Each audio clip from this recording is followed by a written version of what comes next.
Hey guys, this is Laura from the Wellness Nook. I'm going to show you today some basic self foot massage techniques you can do.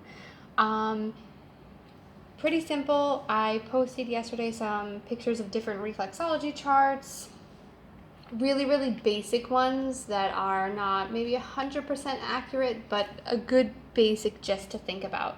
Um, so Foot massage is beneficial for so many reasons. One, it just feels really nice to do it because our feet, we're on them all day. Usually, lately, we're probably sitting all day, but we tend to be on our feet a lot. We abuse them a lot, and there's so much connective tissue in our feet and then connective tissue chains that attach into our feet throughout our body.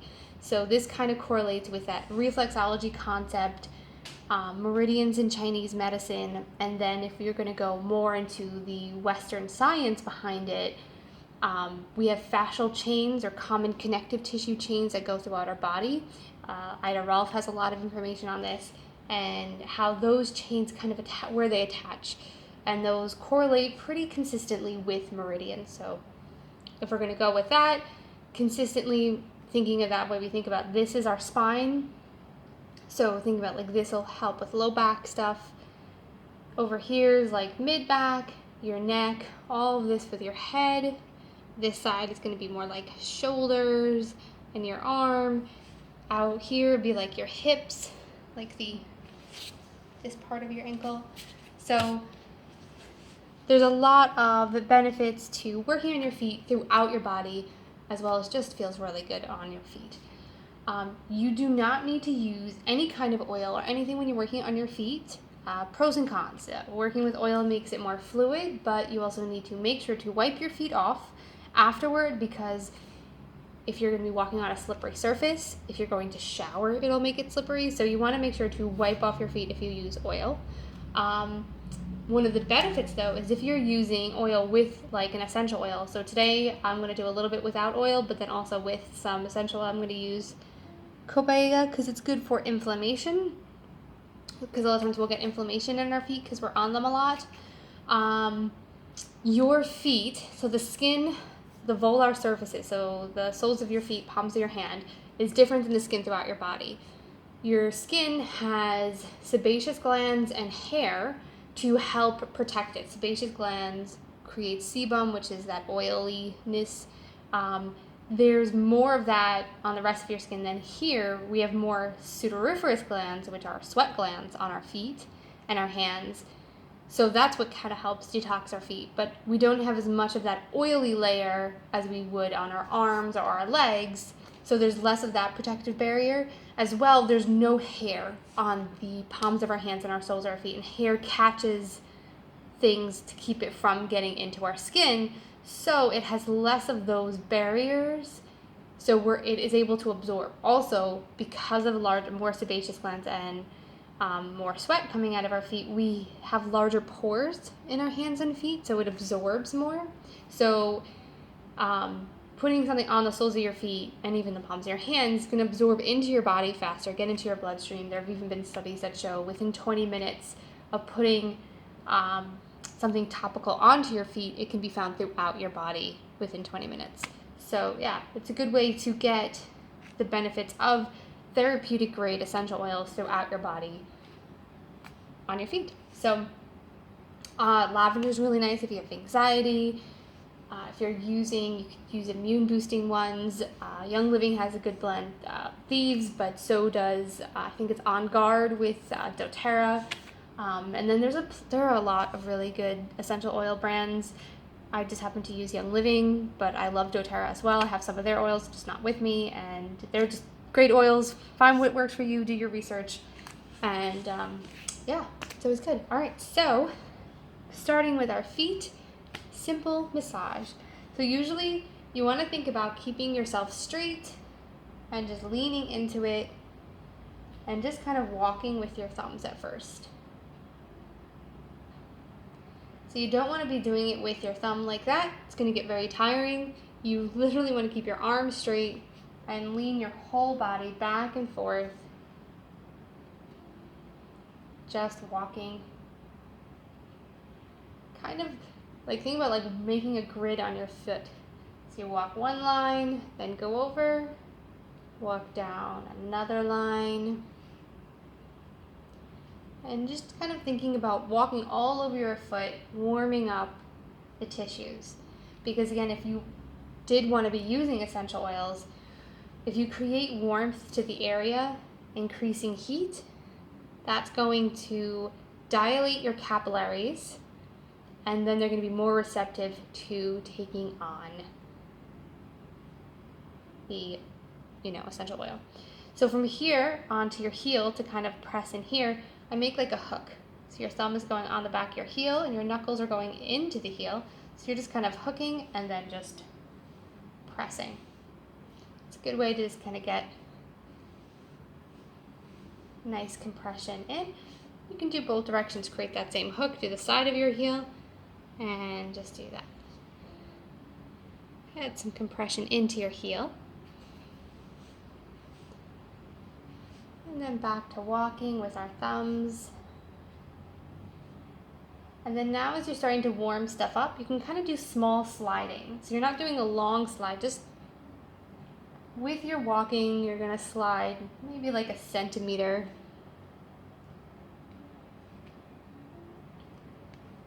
You're just gonna go all over your foot, around the heel, up the lateral arch, across the ball, the medial arch, what we normally just call the arch of the foot. And you can go onto the heel as well. Even get into your ankle, especially right here on like that where the foot starts coming into your ankle. It's your deltoid ligament, and it can get pretty tight. And honestly, anyone who has like lower back, hip, like kind of hamstring stuff, this will really help open that up. Coming up a little bit onto that ankle. It's just the medial malleolus. You're going to come all around it. Maybe not press directly on the bone, that's not as comfortable. And coming back onto that sole of the foot. And then here I like to add in, while I'm doing this walking, you'll feel certain spots are a little bit more tender. Just kind of stop on that spot and just do like a circle. So again, you're keeping yourself straight. You're not doing it with your thumb. Your whole arm is moving. So you're pressing in, just making circles. Then walk around again, see if you found another spot, find a good spot. Stop, do some circles.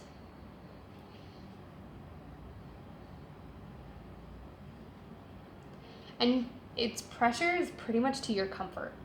Your feet get beat up. So if you've ever had a foot massage from me, I can do pretty intense, horrible pressure that might not be the most fun and pleasurable experience, but then your feet are amazing afterward, which is also, again, why it's nice to mix like a anti-inflammatory like the Cobaiga essential oil, because it's going to help decrease that inflammation that could be from all that heat and friction created from the deep massage.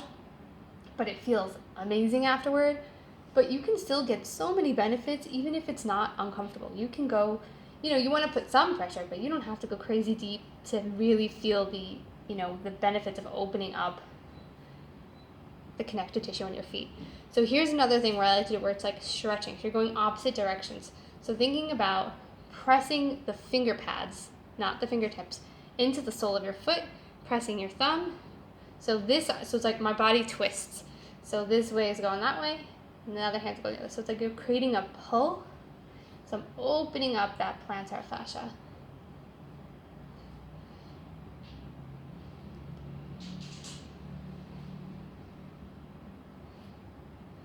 And then it's really nice to do circles on the ball of your foot.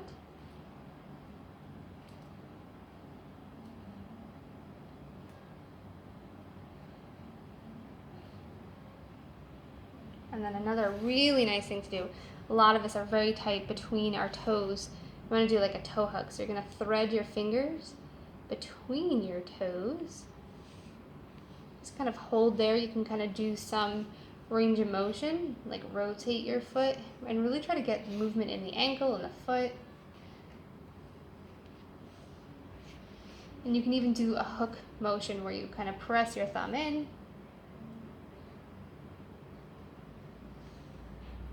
And you can also create stretch by using both hands. So you can kind of curl the foot down, press the other hand in, and then stretch it back. So you're curling, shortening the fibers as you press. So you're pinning it, and then you're gonna open that foot up, stretch. Especially nice when you find those like little spots that are a little bit more tender. And stretch. And then it's good to take some individual time to really think about massaging the space between your toes, trying to increase that movement between the bones, the metatarsals. So I'm pretty much just doing this and small circles. So the space between my big toe and my second toe is obviously the largest, so you can do the most with that. So I can get both fingers in there. And after that, usually just can get one thumb. And again, just kind of friction and some circles.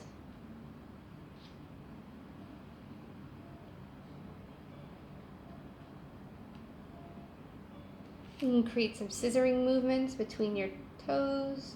Again, always let pain be your guide. You want to have like medicinal, hurt so good feeling. You never want to be feeling like you're possibly damaging things. So you can come in between the toes, pressing that space between. Just do some circles.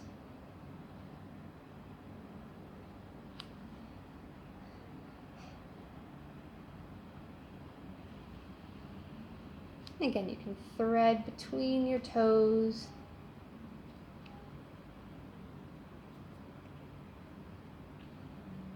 Help create that space. You can kind of hold your fingers there if you want, and then again, just do some small circles, some short thumb slides with the other hand. So when you're not using any oil, sometimes, especially because again, like I said, our feet are usually pretty sweaty parts of our body. Our sweatiest parts of our body are the volar surfaces, so the soles of our feet and palms of our hands. So sometimes you just naturally start getting that, and then you still do get the oils of your skin, and you can do longer slides, but sometimes that's just a little bit too uncomfortable. You also would have to go deeper. The deeper you go, the easier it is to do longer strokes. So if anything, you tend to do deeper when you don't use oil. So we'll move on to our oils. Also, the last thing I just did was you kind of just, with the heel of your hand, grabbing onto the ball of your foot, and again, grabbing the heel of your foot with your hand, just kind of doing like a stretch, opening up again. So it's always nice if you're going to use an essential oil to mix it with a carrier oil. You don't have to use an essential oil, and you don't have to use, again, any oil.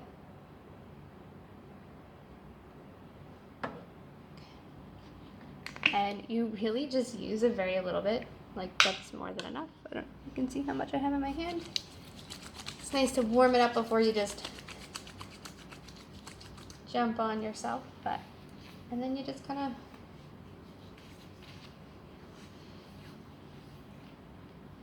you can also, if you don't want to use an oil, if you use a lotion, obviously your skin's going to absorb that much faster, so you might not have to wipe it off, especially if it's just normally like a foot cream, and then you can always just judge, I'm done massaging my foot because the cream's all rubbed in. You can always, of course, add more, but if you don't want to,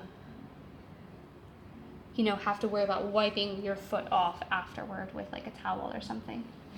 So right now I'm just doing nice long strokes. You can also, what's nice is do it with your knuckles. So just take your fist and just press it along, because then you get a little bit more texture in that movement. So our feet, again, because it's a lot of connective tissue, these are just long thumb stripping strokes now. Also with my finger pads. So because our feet, all that connective tissue and all that abuse they tend to get, you'll feel, it almost feels like there's bubble wrap under there, like these little crunches and pops and stuff. What's really fun is if you have a small kid around you, like someone who's 2 or 3 years old, massaging their feet and feeling how that's not there. But in our feet as adults, just, 30 plus years of just abusing our feet, they start feeling all kinds of adhesions in our connective tissue. So completely normal. Again, any spot that feels a little bit more tender, you can kind of put a little bit more focus on it, do some circles. So you'll notice when I use oil on feet, it tends to become a lot longer strokes. So it actually can be a little bit more comfortable, a little less uncomfortable, a little less focused. So you do more like longer stuff rather than when you don't use oil, it's a bit more specific, usually needs to be a little bit deeper. And again, you can do those circles along the ball of your foot. So here's a really nice area to work. It's usually pretty sensitive on us. And it correlates usually with our lungs, actually. So it's nice to open up this area.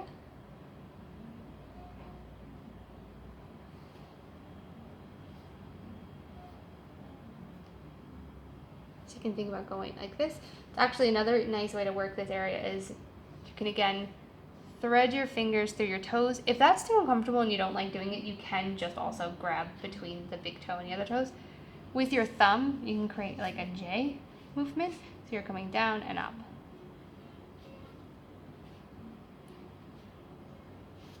So I don't think you can see because I got in your way. So you're going to create like a J movement with your thumb. So you have it grabbed here and you're doing this movement, but with the other hand.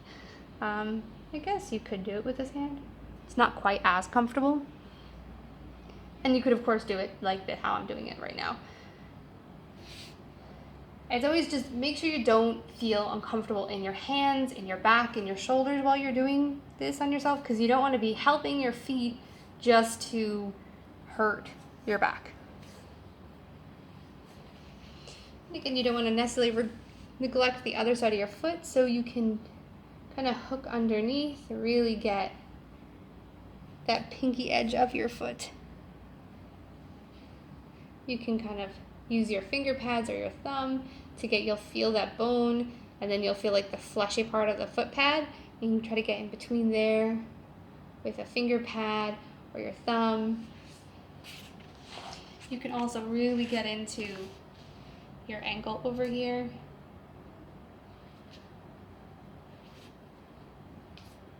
And then on the top of your foot, you can do with your finger pads, nice circles across the entire top. And again, you can do like longer strokes between those metatarsals.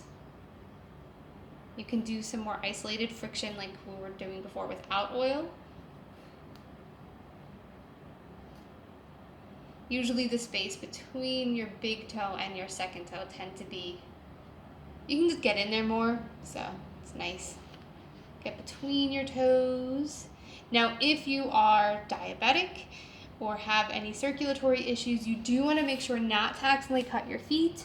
You do want to be a bit more sensitive with your feet, and you want to make sure to thoroughly clean your feet after using any kind of lotion or cream on them. So here you can use both hands, just kind of like peeling it. You can also scoop from underneath, like you're peeling the sole of the foot part. And you can get into the toes. And even massage your toes. It actually feels really nice to get the actual toe massaged. It's usually into your big toe, into the joint.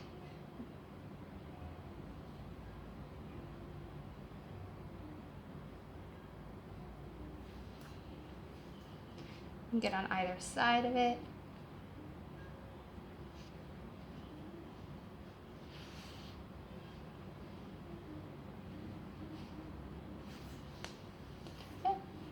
And that's pretty much it. Usually like after you've done like more like detail work, I'll do like longer strokes again. And again, it's always nice to get into your ankle if you want. Like you can scoop up, getting all those, because there's so many different things connecting up here, so many tendons running down. So you can kind of really get into that area. Get into the Achilles tendon back here, grabbing both sides of it. Get nice long fluid strokes at the end. And there you go. You can switch over, get your other foot, really relax it out, and just kind of let your feet relax. I'm, again, really big on the toe spacing. If you like that feeling of stretching your toes, it's so beneficial for your plantar fascia. You can actually, while you're massaging, if you want, have those little pedicure things between your toes. It might get in your way, but it does help keep stretch them. Or you can even use a paper towel to space out your toes. And you can also even do that after your foot massage to kind of, now that you've warmed up all that tissue, let it stretch out and probably keep it in there for like 10-15 minutes, maybe not any longer. They actually make something called yoga toes that I highly recommend. If you're a client of mine, you've probably heard me talk about them, that you can get online, and they have a greater stretch. But even if you have a manicure thing or just a paper towel, you can space your toes out. That'll help stretch them out for at least a little bit to get a little bit more movement. And always think of, stretch your toes. Don't let them just stay together. Open them up. Let them open as wide as they can, as often as they can. All right, guys. Well, I hope that helped, and I will see you next time. Stay healthy. Stay safe.